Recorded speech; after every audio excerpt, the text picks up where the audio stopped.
Hi, everybody. Welcome to Yehupetzville. I'm Ralph Benmergui. Yehupetzville is brought to you by Pear Tree Canada. I hope you're having yourself a good time. I know that the two guests that I have today are people, I'd rather be where they are.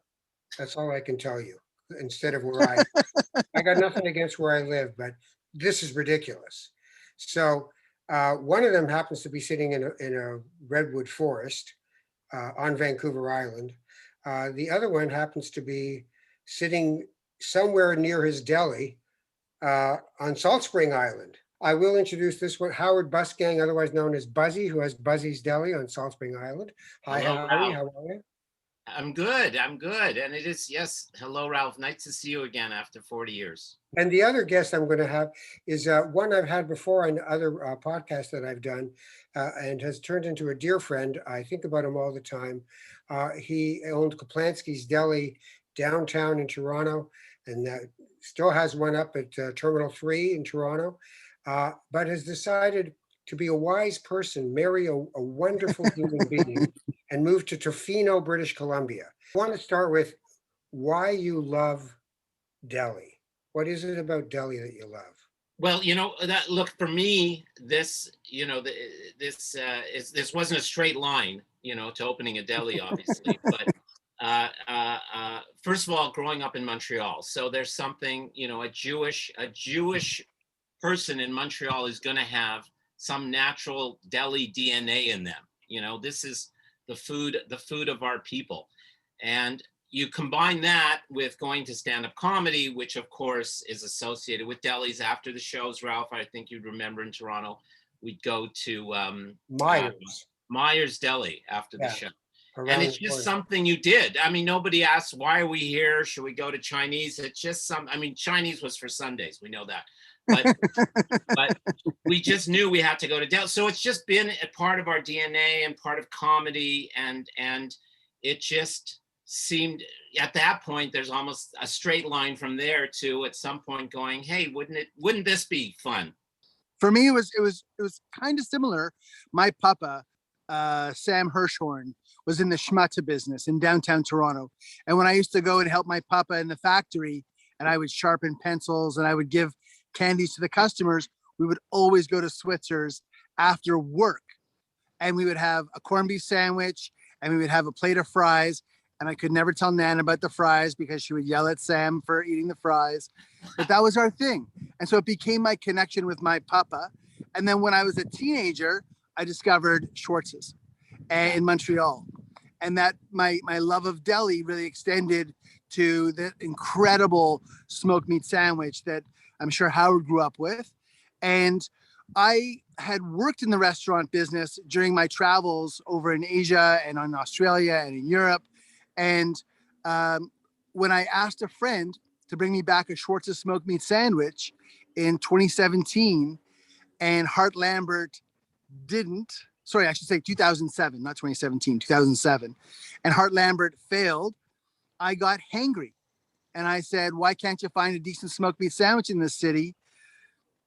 I'm going to do it myself. And I bought a brisket and I taught myself to cure and I created a spice rub and I made it for my own pleasure in my backyard in Cabbagetown.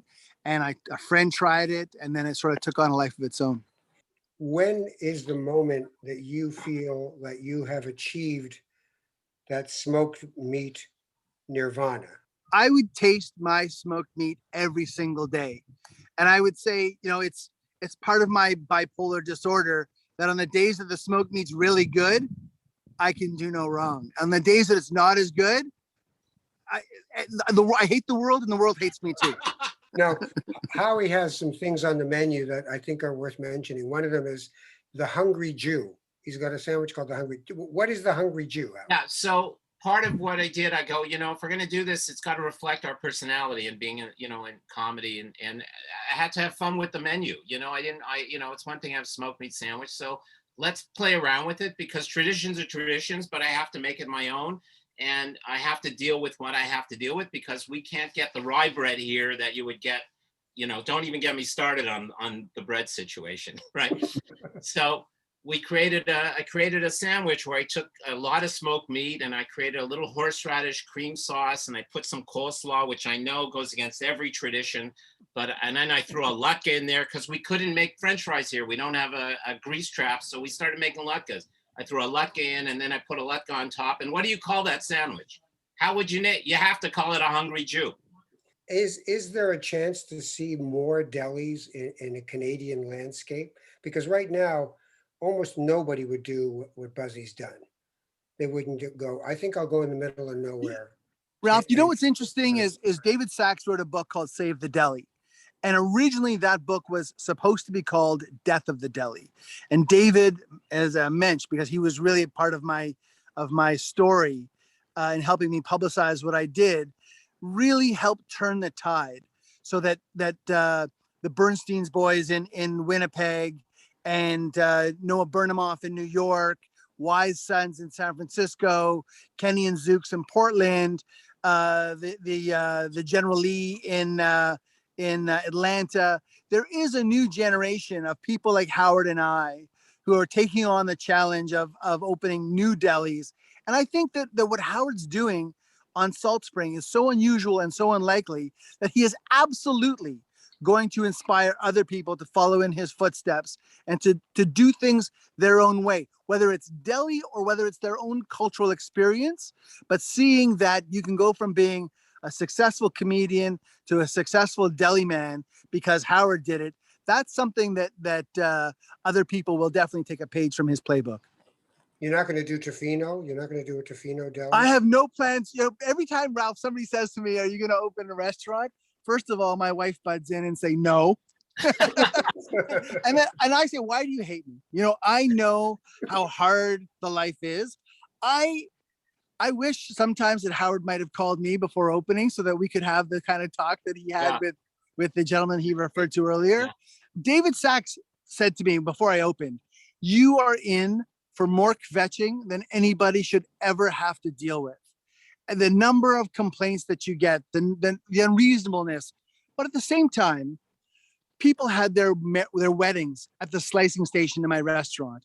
I catered more bar mitzvahs and bat mitzvahs, more simchas, more even shivas, and to be part of people's life moments to me is the best part of what I do.